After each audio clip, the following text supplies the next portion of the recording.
आइए कुछ महत्वपूर्ण ऑब्जेक्टिव प्रश्न को देखते हैं जो आपके यूपीएससी के प्रीलिम्स के लिए या अदर पीसीएस एग्ज़ाम के लिए बहुत महत्वपूर्ण है। इन प्रश्नों को डिस्कस करने से पहले एक प्रश्न मैं पूछूंगा, उसका जवाब आप कमेंट में दे सकते हैं। मौर्य काल में सन्निधाता क्या होता था, यानी सन्निधाता किसे कहते थे मौर्य काल में। आइए प्रश्न को अब देखते हैं। रेडियोधर्मी प्रदूषण से संबंधित निम्नलिखित कथनों में से कौन सही है। पहला, यह पशुओं में आनुवंशिक परिवर्तन लाता है। दूसरा, यह मृदा में विद्यमान विभिन्न खनिजों को असंतुलित कर देता है। तीसरा, यह रक्त संचार में व्यवधान उत्पन्न करता है। चौथा, यह कैंसर उत्पन्न करता है। सही उत्तर है यह पशुओं में आनुवंशिक परिवर्तन लाता है, ये सही कथन है। दूसरा कथन गलत है, मृदा में विद्यमान विभिन्न खनिजों को असंतुलित कर देता है। रेडियोधर्मी तत्व या प्रदूषण ऐसा कुछ नहीं करता।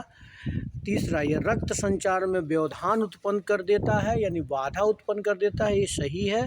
और चौथा, यह कैंसर उत्पन्न करता है। तो आइए देखते हैं 1, 3, 4 अर्थात सी सही आंसर होगा इसका। अगला प्रश्न देखते हैं। 16वीं शताब्दी की मुगल प्रशासनिक शब्दावली में एलची अथवा शॉपकीपर शब्दों का क्या अभिप्राय था।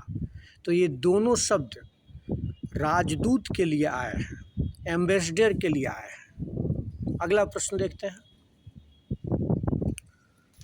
बहुत ही महत्वपूर्ण प्रश्न है। प्रसिद्ध इतिहासकार रॉबर्ट सीवेल द्वारा लिखित ए फॉरगेटन एम्पायर निम्नलिखित साम्राज्य में से किस एक साम्राज्य के बारे में है। पहला, कुषाण साम्राज्य, बी, मौर्य साम्राज्य, सी, विजयनगर साम्राज्य, डी, मुगल साम्राज्य। बहुत ही साधारण सा सवाल है। विजयनगर साम्राज्य के बारे में ही लिखा गया है अ फॉरगेटन एम्पायर रॉबर्ट सीवेल द्वारा। अगला प्रश्न है, निम्नलिखित में से किस एक को किसी आसन्न सुनामी की प्राथमिक चेतावनी माना जाता है। पहला, मेघ गर्जन शोर। दूसरा, चक्रवाती हवाएं और वर्षा। तीसरा, तट से जल का तीव्रता से अपनयन अर्थात हटना।